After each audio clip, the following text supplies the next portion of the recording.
ही देश की ही संतान है। तीन रंगों से रंगा तिरंगा अपनी ही पहचान है।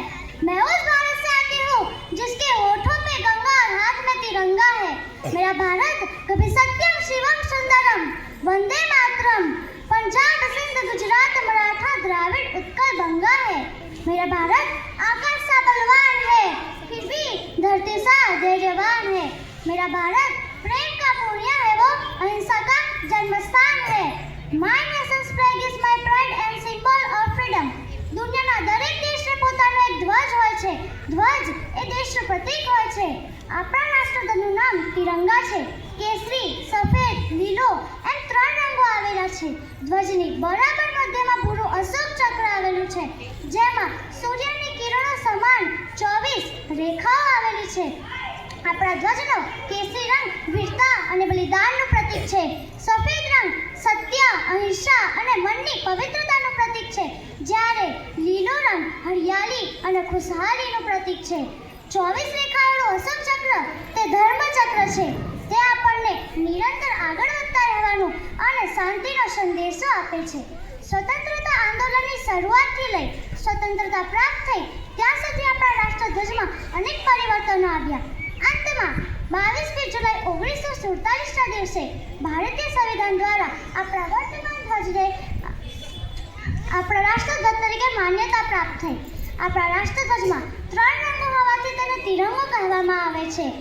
આપણા ઝંડા ગીતની રચના શ્યામલાલ ગુપ્ત પાર્ષદ દ્વારા થઈ હતી, જેના શરૂઆતના શબ્દ છે વિજય વિશ્વ તિરંગા પ્યારા झंडा ऊंचा रहे हमारा सानन इसकी जान पाए चाहे जान भले ही जाए.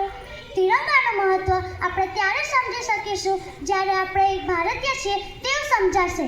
ભારતીય હોવ અને ભારતીયતા હોવી એ ઊંડી વાત છે. આજે મોકો છે તો આપણે વાત પર વાત કરીએ અને ભારતની ગહેરાઈમાં એક ડૂબકી લગાવીએ. ઇન્ડિયાની ગ્લોરી ઇન્ડિયન નેશમાં છે, ભારતીયતામાં છે. અને ભારતીયતા એ ખાલી કોઈ નેશનાલિટી નથી. ભારતીયતા એ એક ભરીપૂરી સ્વાસ્થ્ય વિચારધારા છે. રામનું સબરીના હેઠા ગોળ ખાવા અને ઊંચ નીચે દિવાલ તોડી નાખવી તે ભારતીયતા છે. સરહદ પર કોઈ માનો દીકરો શહીદ થાય અને તિરંગામાં લપટેલું તેનું પાર્થિવ શરીર ઘરે આવે ત્યારે સબ પેટી ખોલતા પહેલા તેની માં પોતાના બીજા દીકરાને સામાન બાંધવાનો તૈયારી કરી દે છે કે એક સાઈડની માં થવા કરતાં બે સાઈડની માં થતા મને પૂરી દુનિયા ઓળખે. એમાં મારું જ ગૌરવ છે. એ દેશપ્રેમ ભારતીયતા છે. તિરંગાની શાન છે. અમને મારતાય આવડે ને બચાવતાય આવડે. દુશ્મનો માટે અમે મિસાઇલો અને ટેન્કો બનાવ્યા, પણ જ્યારે દુનિયા આખી મહામારીથી પસાર થઈ રહી હતી ત્યારે વેક્સિનો પણ અમે જ આપી હતી. ભારતનો હનુમાન ખાલી ત્રેતાયુગમાં સંજીવની બુટ્ટી લઈ લક્ષ્મણની રક્ષા કરે એવું થોડી ના છે.